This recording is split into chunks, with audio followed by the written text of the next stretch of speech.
The way I look at things when it comes to the environment, obviously we work in a steel mill. There are going to be some things that we need to control. I think we do a good job on that. But there are countries that we're competing with that don't have any regulations. That's unfair. We need a level playing field. We need to understand who our competitors are. We're way ahead of the curve. If everyone else would treat the environment the way we do here in the United States, we'd be better off.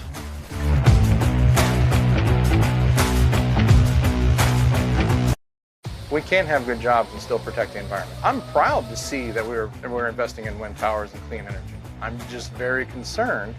I have to pass by wind towers that are coming in that I know were just brought into the international port. Other countries do not seem to have the same mandates that we do to make sure that the air that we breathe is breathable. When we invest in infrastructure, we need to make sure it's coming from here. We're making it here.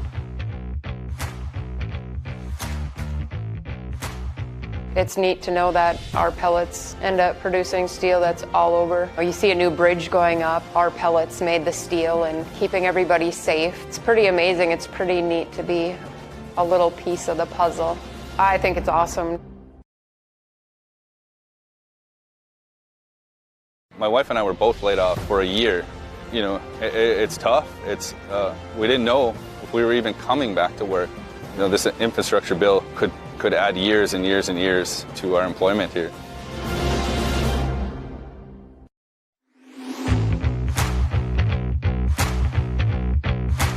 One of the big things about infrastructure for us is it is an investment in people. It's an investment in our workforce here at Burns Harbor.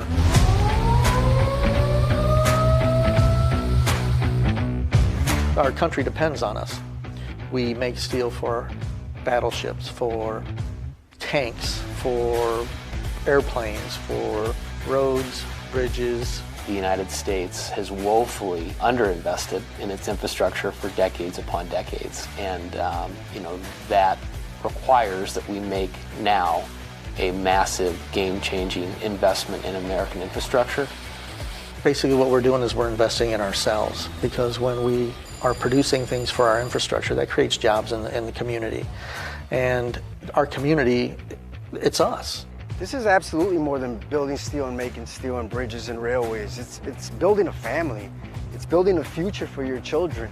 It's allowing for the next generation to do better than the previous generation. You close down the mill and the community goes down, crime goes up, a lot of poverty. We need to invest in the infrastructure because of the community, and it makes the country a lot stronger, especially when we make it an inclusive job. And when you get out. Good morning. Good morning. Welcome to stop number 5 of the We Supply America bus tour. All right. My name is Roxanne Brown, and I am proud to serve as International Vice President at Large for the Steelworkers. Before we get started, I wanted to thank a few people. First, Director of District 9, Dan Flippo, couldn't be with us today because he's dealing with some additional obligations, but Assistant Director Mark Cochran is here, and so I want to thank you, Mark, and Danny, and also Shane Mitchell for your help in getting this event done today. Couldn't thank you more for all the help that you all provided.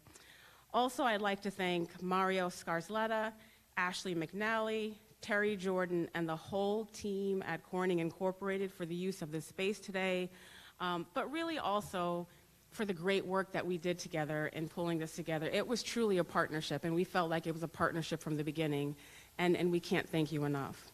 And last but not least, I want to thank all of you for being here and joining with us today. I want to thank the folks who are tuning in on the live stream to join us today for Stop 5.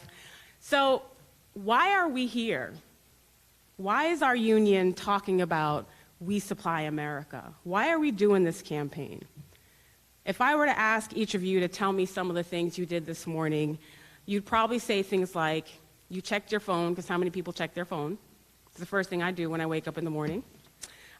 Turned on the lights. I hope you did. I can see how some of you are dressed. Maybe you did not. Made coffee. Maybe, some folks worked third shift and came here, drove here. Obviously, everyone drove here. Or maybe you dropped your kid off at camp or school. If you checked your phone, you used your home Wi-Fi and a broadband connection that you all make the fiber optic cables for. That's infrastructure. And these cables, by the way, I was speaking with both Ashley and Donetta. One spool is 30 miles of fiber optic cables. So for these events, our bus has been our backdrop. Today, our backdrop is the stuff that you all are making every single day to supply America, these 30-mile spools of fiber optic cables. If you turned on your lights, you pulled power from the electrical grid. That's infrastructure. When you took a shower or made coffee, you were using our water infrastructure. If you work here at Corning or at Pilkington Glass or at Goodyear or at IP, you need roads, waterways, and ports to bring the raw materials to your facilities in order to make the fiber optic cables and the glass and the tires and the paper that you all make every single day at your facilities. All infrastructure. When you drove on the roads, overpasses, and maybe even a bridge to get here, more infrastructure. And here's a different one. If you dropped your kid off at school or camp, that's infrastructure too, but that's social infrastructure. It's the kind of infrastructure that supports all of us and allows us to be able to come to work and do the things that we need to do to sustain our families. And it's a new form of infrastructure that's being talked about this time around, and I think it's because the pandemic really exposed how critically important our social infrastructure is. The care system that supports an economy, the care system, our hospitals, our schools, our daycare systems that, allow us to care for a nation. So that is social infrastructure. So infrastructure really impacts everything we do every day, whether it's the simple activities you and your families do, or how your facilities are powered, or how they receive their raw materials or move their products to market. We all rely on these systems to make our nation function, but these systems are failing. And there's this organization called the American Society of Civil Engineers, and every few years they do a report card that rates our nation's infrastructure. And they released our grade as a nation this year. Guess what our grade was? Just guess. Just shout it out. What was it, do you think? C. So y'all read the report. C-. Now, I have a 4-year-old daughter. She is not, making grades in school yet or anything like that. But C- would not be acceptable for me, for my daughter. Should that be acceptable for our nation's infrastructure? For the systems that we rely on? For the bridges that we have to go over every single day, where 46,000 bridges are structurally deficient in the country. Is that acceptable? So we need to do some work. And oftentimes when we think about infrastructure, we only think about the people who are building the systems. But here in North Carolina and around the country, USW members either make the fiber optic cables, or the steel, or the glass, or the chemicals, or the rubber that go into these infrastructure systems and really make up the backbone of these systems. Or we provide the services to support these systems. We have USW members who work at companies like American Water or National Grid, who are doing the work to service our water lines or our natural gas lines. So this is why we're here today, and why our union began this We Supply America campaign. We want to remind policymakers that USW members and the things we make and do are essential for our nation's infrastructure. And it's really a reminder to you all about the critical role you play. I was back there with Donetta, John and I, and she was showing us the different versions, the different types of the fiber optic cables, and she showed us the 5G cable. That whole 5G system is critical to upgrading our broadband system. Who's doing that work every day? Who's making 5G cables every day? Steel workers. Now, I walked around the room before I came up here and I told y'all, I need you to be loud when I ask you. No one is listening to me right now. Who makes this 5G cable every day to upgrade our broadband systems? So who's a part of our critical infrastructure?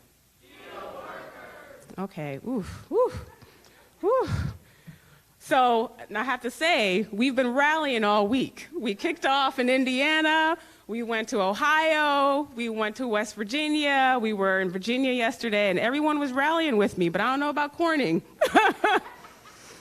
Okay, I'm gonna test you right now. This is your test. I'm telling you ahead of time, this is your test, okay? We don't have our bus as the backdrop. We have your amazing cable that you make, that you supply America with. So all week, when I've been saying to our folks, who supplies America? What do your shirts say? Who supplies America? Who supplies America? All right, we'll work on it as we go. It's okay. Well, you know, this is good.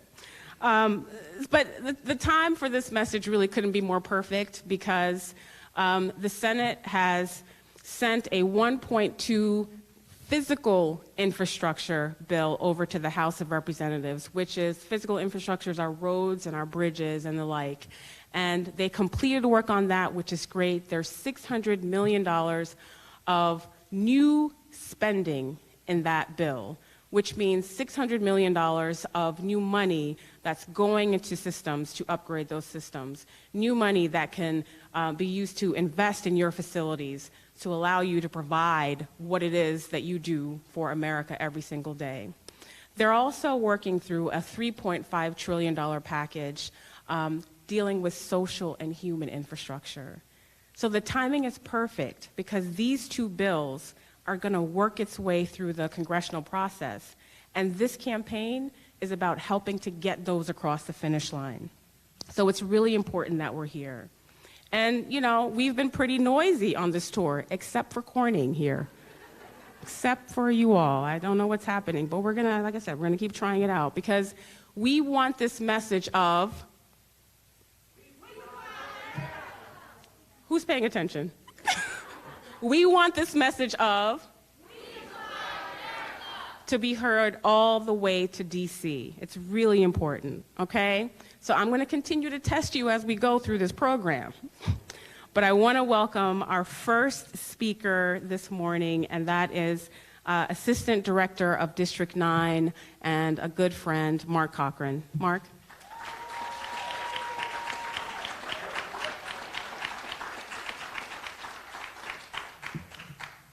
Good morning. Y'all remember what she said that this campaign was? Let's do it one time. One time in the absence of Director Flippo, let's do it right. One. Good deal, good deal. Look, I'm delighted to be here.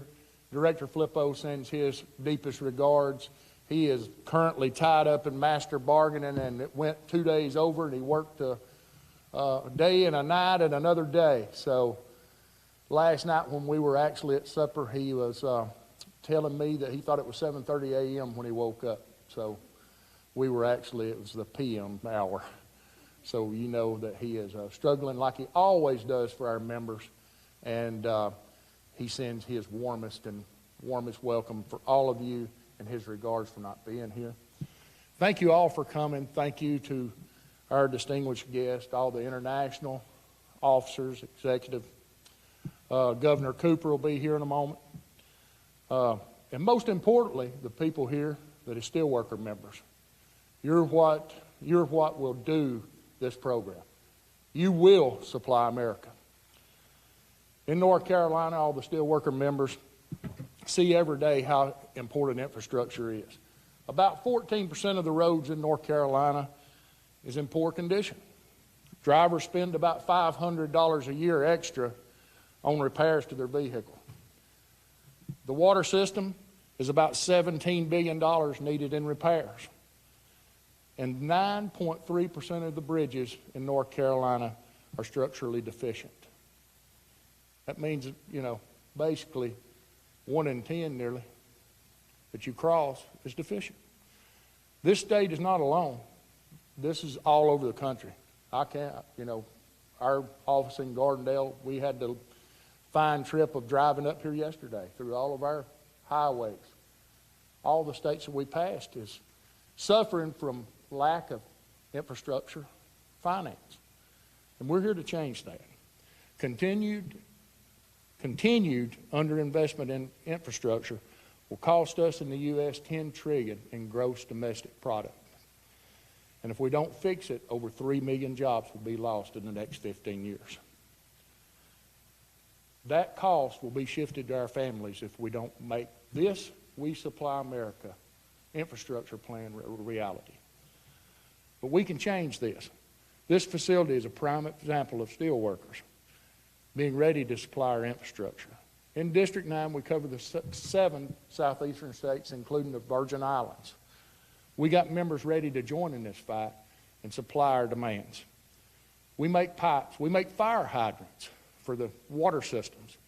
We make brick, mortar, cement, concrete, all which are critical needs when developing and building. We also make high voltage conductors, high voltage power lines to rebuild our crumbling infrastructure. For our union, though, we got members in this audience that come from different industries that may not make the brick and mortar. We got the tire industry here, represented here today. They put the wheels on the buses, the wheels on the cars that deliver our employees and our members to make these critical needs. We got the people from the paper industry here today. They make the boxes. They make all the roll goods that we need to send these supplies to where the work is being done. As you can see, we're ready to supply America.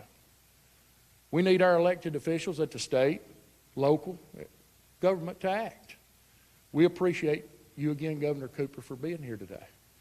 We know we've got good friends in Congress that's working to ensure our nation infrastructure creates good union jobs.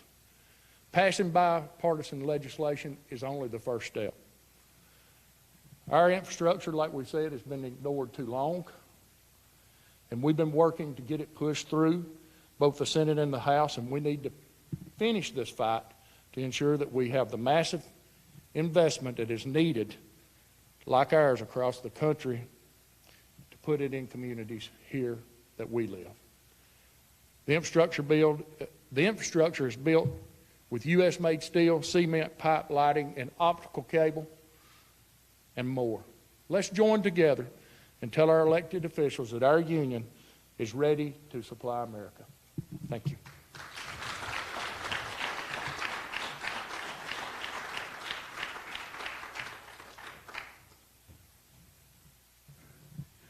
All right, who supplies America? We supply America. Okay, you're getting much better, much better. All right, I'm honored to introduce our next speaker. I'm so proud to serve with him on our union's International Executive Board. Please welcome my dear friend, International Secretary Treasurer John Shin.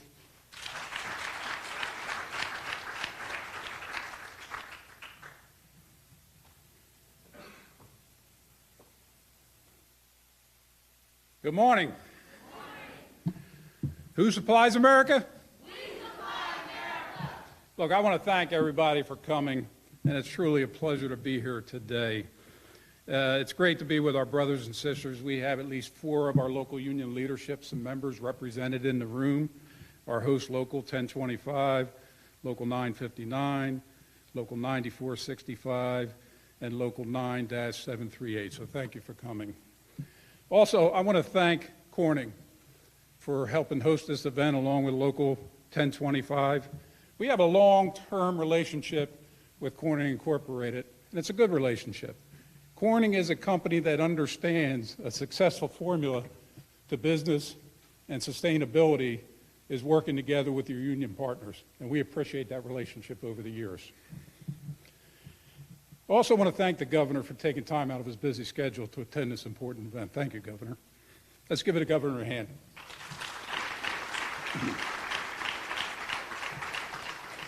Now, whether here in District 9 or across the country, our union has always supplied America with goods that move, protect, and advance our country. From steel, asphalt, or concrete, generations of union workers have always forged and poured materials for 4 million miles of public roads that crisscross the country. I'm going to say that again, 4 million miles of roads. Think about the magnitude and the potential there. But for too long, we relied on aging infrastructure in this country. The solid foundation that our parents and grandparents built needs to be maintained and upgraded at this point in time in our country's history for our next century, for our kids and grandkids. This is why we launched the We Supply America campaign. Union workers and our families will benefit from strong investments of an infrastructure bill. This facility plays an important role in moving the country into the 21st century. Manufacturing fiber optic cable that connects America. And we know that this is the best quality fiber optic cable produced in the entire world, don't we? That's right, that's right.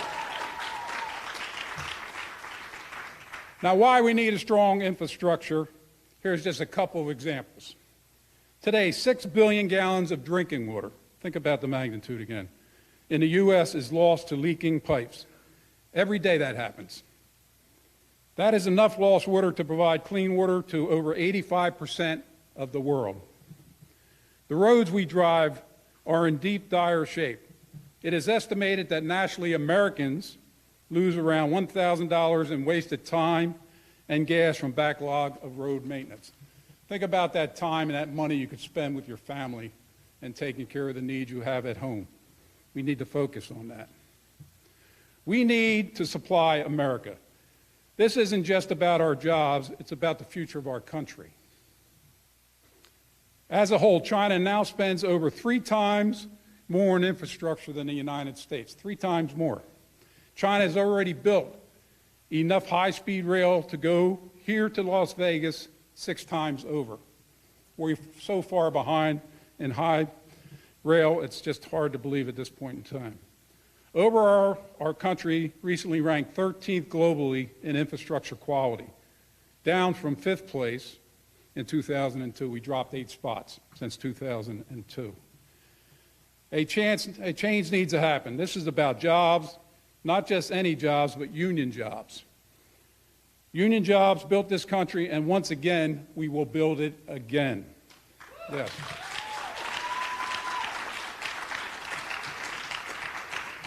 Right now, Democrats and Republicans in Congress are debating one of the largest federal investments in infrastructure in the generations. When it is all said and done, this bipartisan investment will mean $1 trillion in spending in our communities, and Mark just hit on a lot of that when he did his presentation in North Carolina here. The bill will be the single largest dedicated bridge investment since the construction of the interstate highway system, ensures every American has access to reliable, high-speed internet with union-made fiber optic, once again, the best in the world. Let's give it another hand. Come on, it's best in the world. The largest investment in passenger rail since the creation of Amtrak 50 years ago. The bill will replace aging school buses and put school buses that are modern to protect our students and our communities. $17 billion, again, you got to listen to these numbers, $17 billion in port infrastructure and $25 billion in airports, upgrading the infrastructure in those areas. $55 billion investments represents the largest investment in clean drinking water in American history. We all know how important clean drinking water is. Your union has been engaged at every level to make sure our members get this work done. Talking to both Republicans and Democrats to show how we are a benefit and they make this investment. And let's point it out. They got 69 votes in the Senate. When's the last time that has happened? That's because of your hard work out there, lobbying Congress, working with your companies. Let's give that a hand.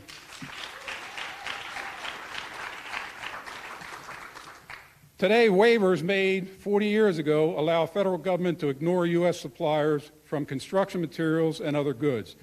This bill will force the government to redo these mistakes. Rebuilding our infrastructure, removing waivers that undermine our supply chains, upgrading our technology for the next generation, that is what this bill and our We Supply America effort is all about. These investments will grow the economy, and USW members and employers will benefit from it. This is not a sure thing, however. We still got work to do. While the Senate passed the bill, the House of Representatives will need to take up the bill that we will need your help on. We need you to press your legislators to move this bill. This can't be a Republican or Democrat. This has to be an American issue. We need to keep pounding that down. Let's work together and let's get this job. Thank you very much for your time, and I turn it back over to Roxanne.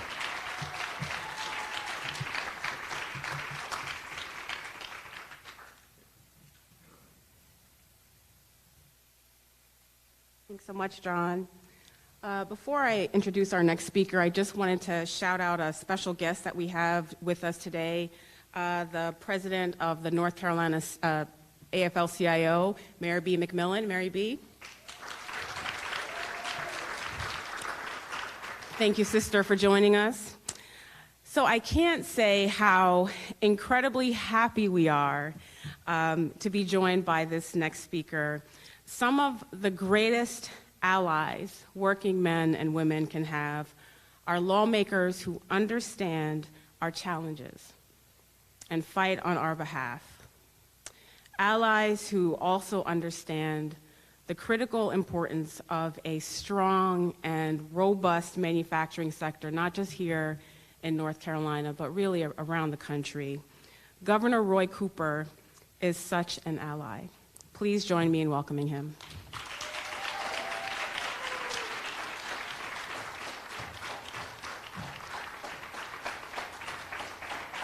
Thank you. Thank you so much. Good morning.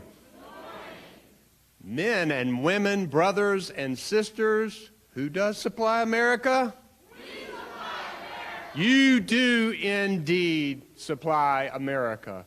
Thank you so much for invigorating me this morning and for reminding me the importance of the men and women who are doing the job to build North Carolina and the United States back better. I'm excited about that. Roxanne, thanks for the great introduction. John Shin, Dan Flippo, Amber Miller, Shane Mitchell. We've got local president, Danetta Williams here.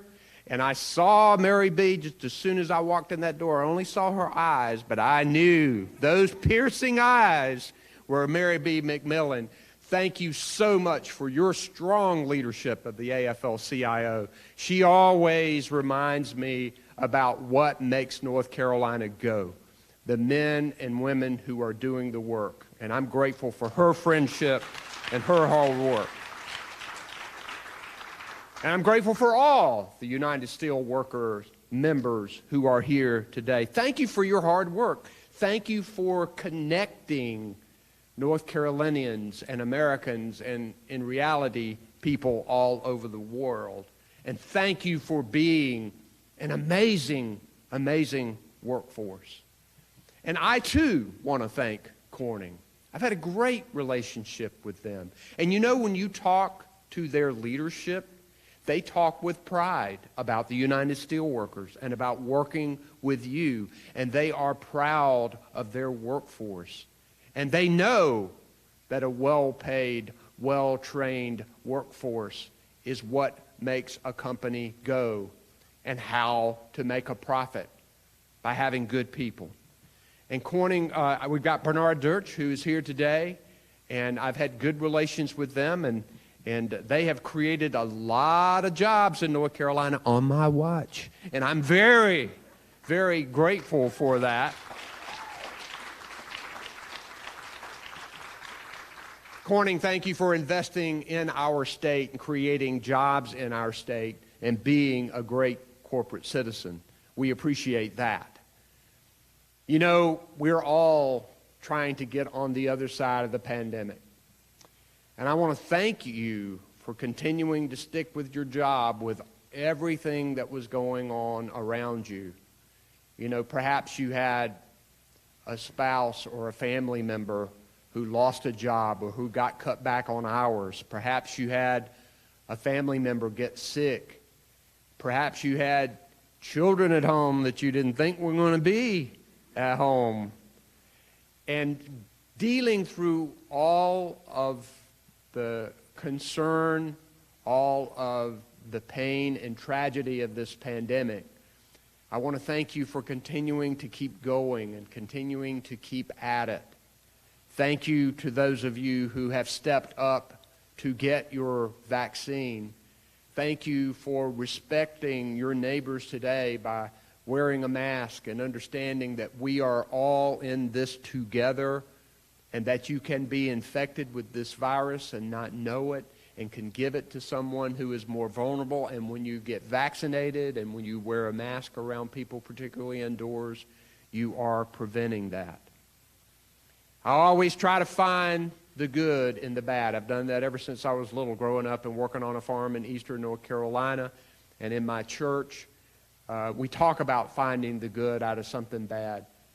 And the good thing here is that this pandemic is shining a bright light on challenges that we knew were already there. Challenges of health care for everyday working people. Many people working 1 job, 2 jobs, 3 jobs do not have access to affordable health care. Not only is that wrong, it is immoral. We have over 1 million people in North Carolina who don't have health insurance. And we need to fix that.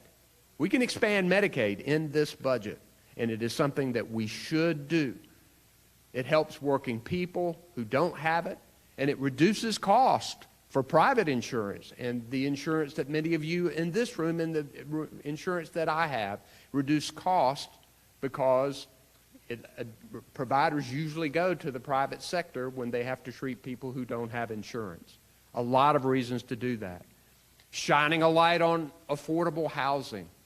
We know people need a place to live. A lot of people were struggling to pay their light bill and pay their rent. And many people faced eviction, and we were able to create the HOPE program, which has helped tens of thousands of North Carolinians stay in their home with the lights on. And it's been a bright light on the need for infrastructure, and glad to see the speeches that came before me talking about the necessity of infrastructure. This pandemic has flung us into the future 10 years. This fiber optic cable that you are making is going to connect people all over. Think about what we're doing. We've seen that even though we know children learn best in the classroom and we want to keep them there as long and as safely as we can, there's going to be more remote education. And the work that you do with this cable to connect people can help provide that remote education for students and for adults who are trying to get a better paying job. We know that telemedicine has exploded. I'm so grateful for the innovation that North Carolinians have. A lot of our rural areas just simply don't have access to high-speed internet. We need to get it there. You guys need to make a lot more of it, and we need to get it out there all over this state and all over this country. But when the pandemic occurred, a lot of patients didn't want to go into doctor's offices, and they needed to treat the things that they were already experiencing. And there was a Dr. Karen Smith, I recognized her in my State of the State address, from rural Hope County, who had been doing substance use disorder with opioids, had started telemedicine counseling patients that she had. So she started using this with her patients. But guess what? A lot of them didn't have access to high-speed internet. So she set up a hot spot in her parking lot, and her patients drove in, and she did telemedicine right there in the parking lot. We need to connect them. You guys need to make the infrastructure so that we can. But we also got to remember that getting high-speed internet access across the state is not just the physical fiber and the towers. It's also the fact that people got some fiber running by now that just can't afford to connect, or they can't afford the device, or they don't have the digital literacy and training to be able to know how to do it. So as we approach investing what I hope is in excess of $1 billion on high-speed internet to connect North Carolina, that we remember that it's a comprehensive challenge. I want to put small businesses having access to global markets, and you do that with high-speed internet access. This bipartisan infrastructure package that's going in Washington now must pass. We must do everything we can to make sure that it does. This is a once-in-a-generation opportunity for transformational change. Yes, roads and bridges, but now we know high-speed internet is part of that infrastructure. Water, wastewater. We've got a plan now where we can use these federal dollars and match it with local dollars and help fix water systems that have sometimes are as old as 100 years that need to be fixed. And I'm excited about it. And I want you to know that I stand in solidarity with the United Steelworkers for infrastructure that will put people to work and keep our economy going. I stand with you.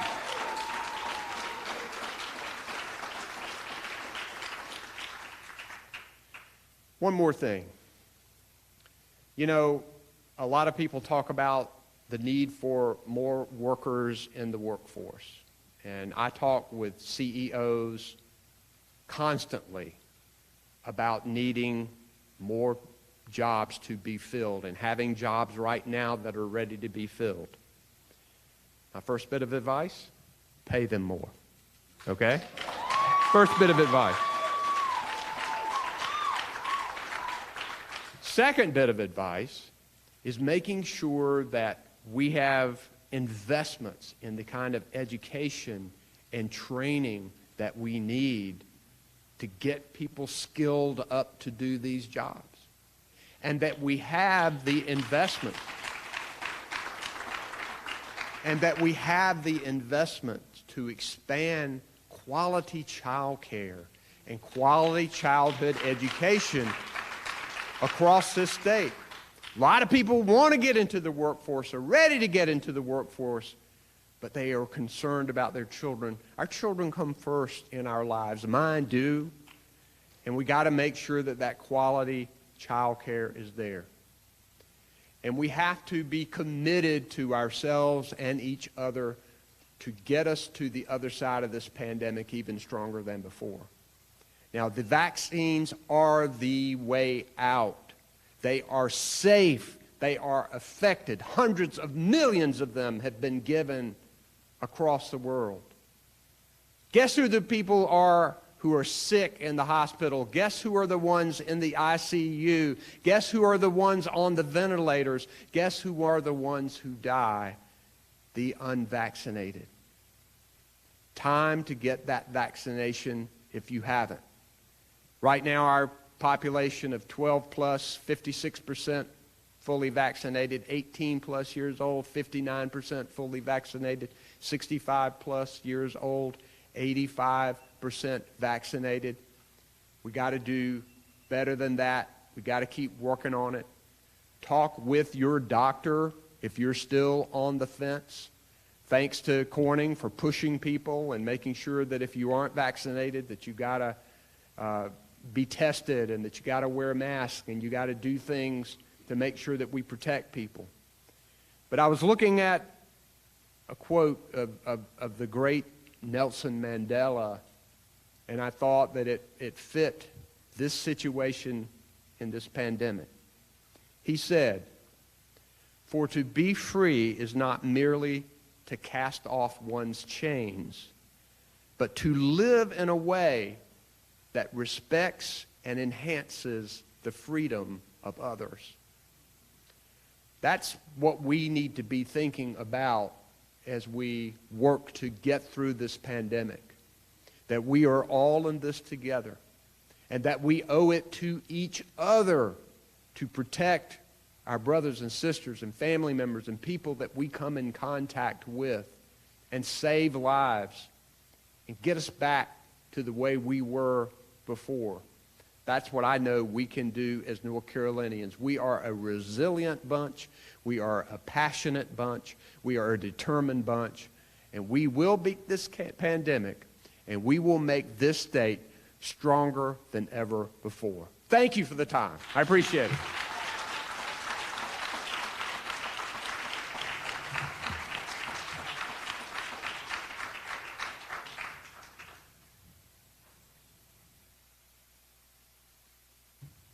Thank you so much, Governor Cooper. So very well said. We really appreciate you joining us this morning. And Governor, can I just say, before you arrived here, I tried to get this crew to yell, "We Supply America" for me. And then when you came up here, they yelled at the top of their lungs. So thank you for inspiring them in a way that I could not. Okay. Well, now I think they'll respond because you did such a good job. So thank you. A big part of this campaign is partnering with our employers to send letters to the administration and elected officials highlighting what we make and what we do and the kinds of infrastructure that we depend on. And our union is proud to partner with Corning on some of these letters, and so on these letters and these actions. So please welcome Bernard Deutsch, Vice President and General Manager for Optical Fiber and Cable, Corning Incorporated. Bernard.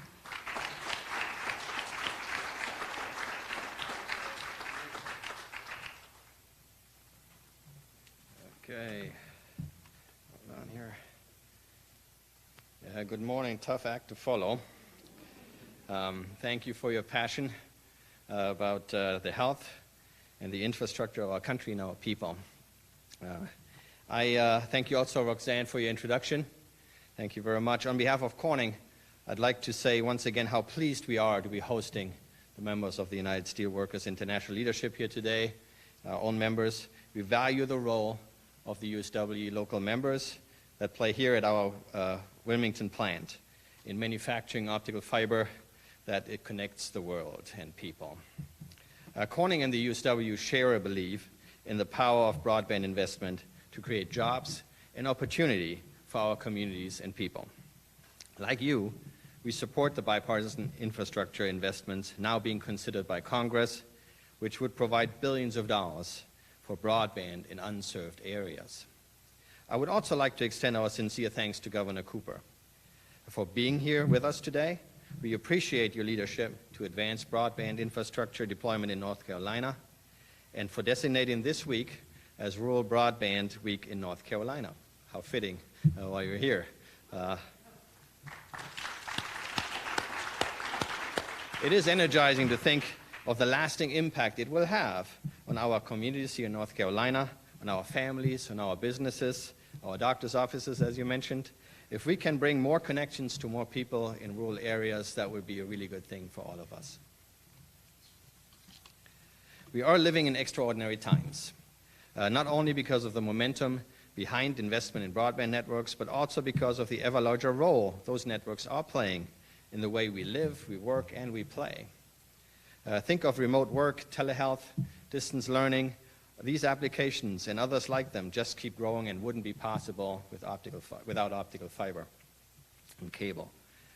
We think it's important to keep bringing these benefits to more people because clearly high-speed broadband networks are becoming crucial to the way we live our lives. These networks are built on low-loss optical fiber, the extraordinary medium that Corning has invented 50 years ago and made by Corning's highly skilled workforce here in Wilmington. This site, in fact, was the first optical fiber manufacturing place in the world. Yeah, and the work of our talented team here has never been more important. So I'd like to thank all our teams here to keep that tradition.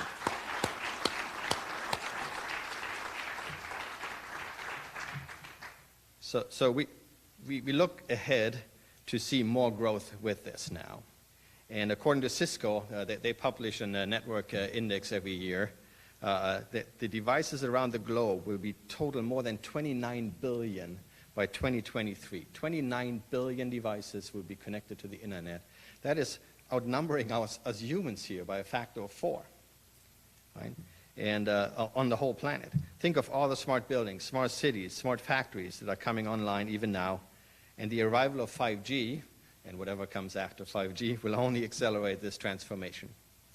Meeting the bandwidth demands of these emerging network applications will require 3 things. The first is fiber-based infrastructure. That means lots and lots of fiber. Corning, as the worldwide market leader, is very well positioned over the long term to meet the demand.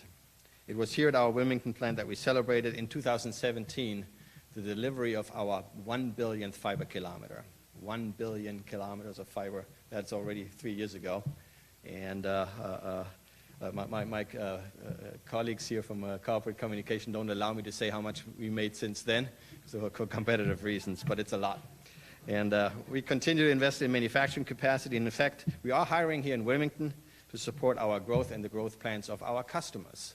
So let's not forget our customers, the AT&Ts, Verizons, Comcasts, and all these people that actually build the networks.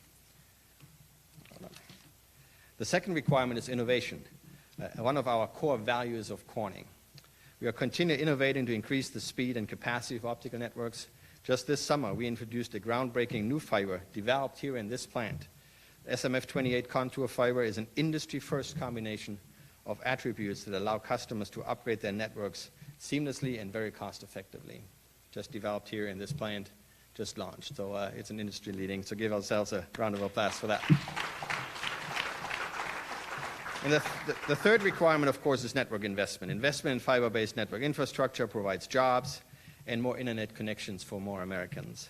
That's not only good for Corning and for our workforce here in Wilmington, but good for consumers, the economic health of communities, everywhere. An investment in broadband is an investment in so much more. It's an investment in bringing the benefits of high-speed connectivity to all our communities now and in the future. So let me say thank you again. Thank you to the United Steelworkers and to you, Governor Cooper, for your tireless and passionate advocacy for investments in broadband. And most of all, I want to thank the talented, dedicated workforce here in this plant who bring Corning's optical innovations into life every day. Thank you all very much.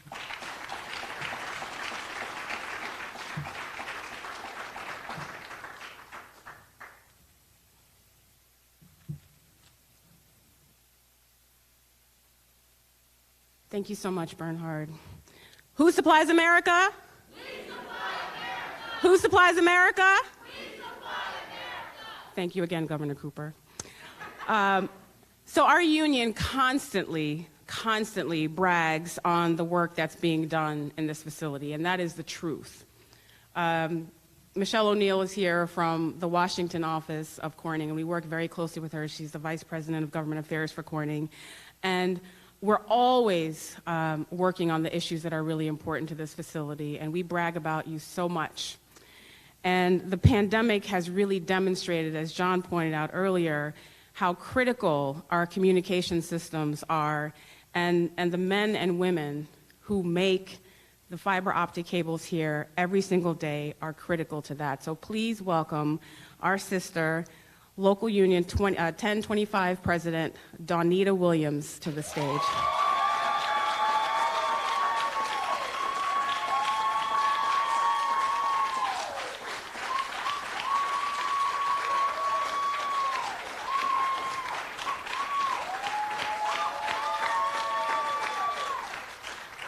Good morning, everyone. I am Donita Williams, President of USW Local 1025 here at Corning, Wilmington. We are honored today to be a stop on the USW's We Supply America's tour. Our members here, as well as our members throughout our union, manufacture products every day that we need in our nation's infrastructure. The optical fiber our members make here is essential for the construction of broadband networks. These broadband networks are needed to be built across the United States. We can supply, and we will supply, the materials that ensure that Americans in rural communities have access to the internet. America's infrastructure needs to be revitalized. The pandemic has highlighted this need. Investments in infrastructure is investments in American workers and their communities. The job supplies our families with health care, our children with education, and our communities and local economy with the tax base needed to supply our local school districts and our essential needs. We need support from our local, state, and federal leaders to invest in building broadband with U.S.-made materials.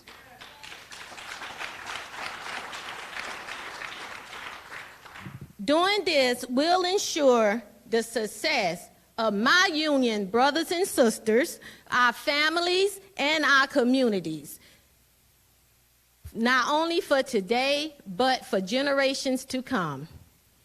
USW, Local 1025, we are world-class optical fiber makers.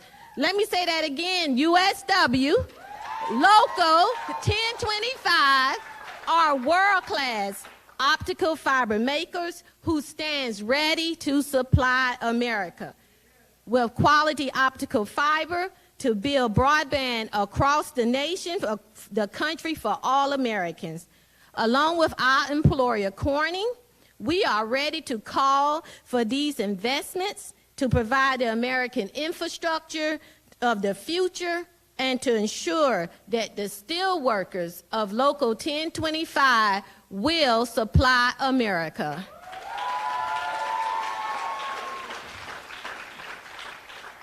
Thank you, and God bless you all.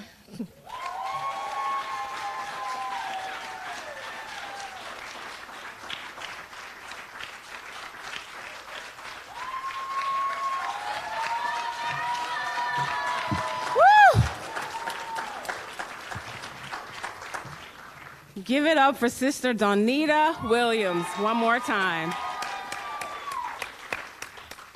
Excellent job, sister. So passing these bills that we're talking about often requires working in partnership with really important allies. And one of the ways we do that is with organizations like the National Wildlife Federation. At first glance, it might not seem like we have a lot in common, but the same systems that we rely on to keep us safe and our communities running and your facilities running are the same systems to help keep our natural resources and wildlife safe and protected as well. I know very few people in Washington, D.C. as passionate about infrastructure as this next speaker. Please welcome my friend, Colin O'Mara, President and CEO of the National Wildlife Federation. Good morning, 1025. Oh, come on, we can do better than that. Good morning, 1025. So I got up this morning at 4 o'clock in Syracuse, New York, a great union town, because I wanted to be with you all today. So, like, I grew up taking tours of Corning, about 2 hours away from me, Corning Glass, the original headquarters, and Congressman Houghton, who was, like, I think the great-great-grandson of y'all's founder, was one of my heroes growing up, because he saw that you could do economic development and environmental protection at the same time. And so when I got a call from Roxy and from Anna saying you need to be in Wilmington, North Carolina, I said, I am there. I want to start with just a big thank you. We would not have gotten through this pandemic, and we're not out of it yet, listen to everything Governor Cooper said, because he's exactly right, if it wasn't for Corning. The role y'all played in connecting America over the last 20 years is why kids in the city of Syracuse, kids in the city of D.C., kids in the hollers of West Virginia had an opportunity to learn remotely. It's why a lot of folks had the ability to work remotely. It's because of you all. I mean, if you hadn't made these investments over decades, we wouldn't be where we are today. And yet, the work isn't done yet. We all know we got 20 million folks in this country that don't have access to high-speed broadband. 20 million folks. In 2021, 20 million folks don't have it, and there's another 20 million that have low-quality broadband. I want Corning fiber in every one of those neighborhoods in every part of that country. Look, I'll get a little political, call me old school, but like, I am sick and tired of people telling us we can't make things in America when Corning's been doing it for 150 years. And I'll be damned if we're going to buy fiber and electric vehicles from China or solar panels from China or other parts of the world when we can make every single one of those things here better, stronger, and more enduring than any other place in the country. Our workforce is better than anywhere else in the country because who supplies America? Who supplies America? So this is a big fight. And look, you are blessed to have a governor in Governor Cooper that gets that we can make things in America. You know, I got a lot of folks in D.C. that still don't believe it. They're like, oh, well, you know, well, what about our trade relationships? Oh, what about this and that? It's like, what about America? We've wasted trillions of dollars in other places that we need to be investing here. We haven't had an industrial policy in this country in arguably half a century. President Biden is trying to change that. The Congress is trying to change that because I want not just Corning to thrive. I want companies up and down this entire country to be making things once again. I want folks to be proud of the union label. I want things made in America. I want things made in North Carolina. And I want to show that it's possible. It's not just theory. And that's why I wanted to be here today, because y'all are doing it. This isn't some academic like chart on a graph saying, hey, if you change these 3 policies, we'll be able to make things in America again. Corning is doing it. 1025 is doing it. The USW is doing it right now. So I got a request for y'all. We got to tell the story better. You know, but one of the challenges with amazing American companies like Corning is that they're a little humble. They do such amazing work. They are in everything. You can't go anywhere in this country without having a Corning product within like arm's reach. But not enough folks know it.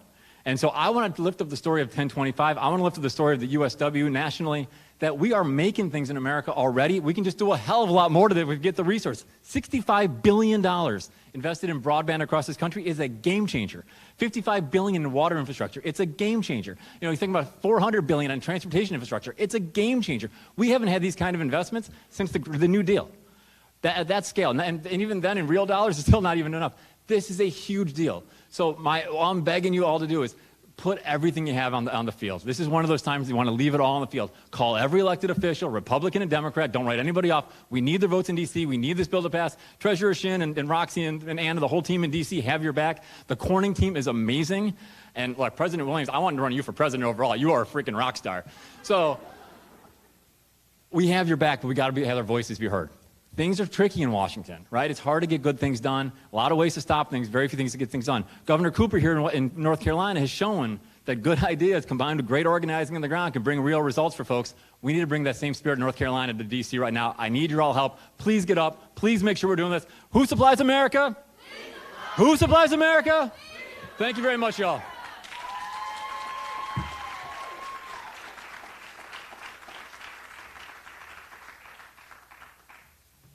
Told you we have a lot in common. Thank you, Colin. You're so amazing. All right. So quickly, we're going to hear from Amber Miller, our Director of Rapid Response, and Shane Mitchell, District 9 Rapid Response Coordinator, about an action surrounding this campaign.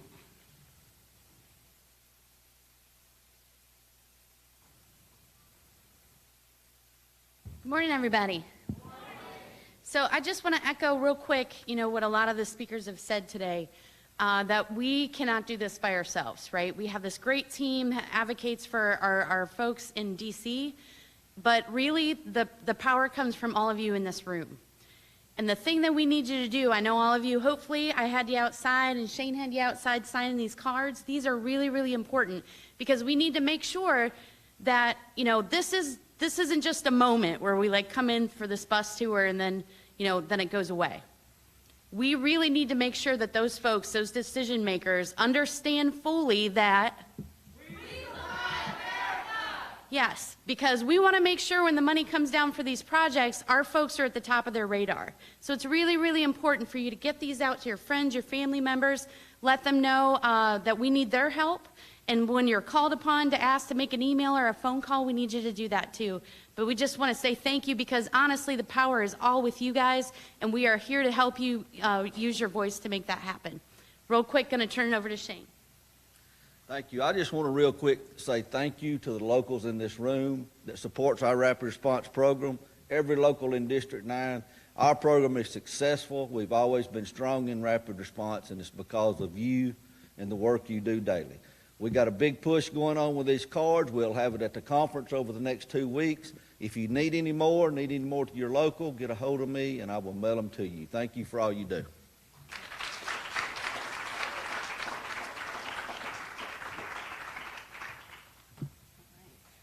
Thank you, Amber and Shane, and thank you, Governor Cooper, for being with us today. And the other speakers, thank you all very much. I think Colin said it perfectly. We need to tell our story better. And that's why our union started this We Supply America campaign. We've been calling it really a commercial for our union and a commercial for all of you, all of our members across the entire United States about what you do and what you make. When people hear the name of our union, steel workers, what do they only think about? Steel. We want them to think about the game-changing work that's being done here at Corning by Local 1025. We want them to think about the tires being made by our folks at Goodyear that will help to power our transit systems. We want them to think about the boxes being made by our folks at IP that a nation relies on to move our products. We want them to think about the entire supply chain that represents steelworker members. So thank you from the bottom of our hearts for all you do. We're going to keep telling your story as loud as we possibly can. At least I will, since you guys won't. So let's try it one more time. Who supplies America? We supply America. Who supplies America? We supply America. Thank y'all. Take care.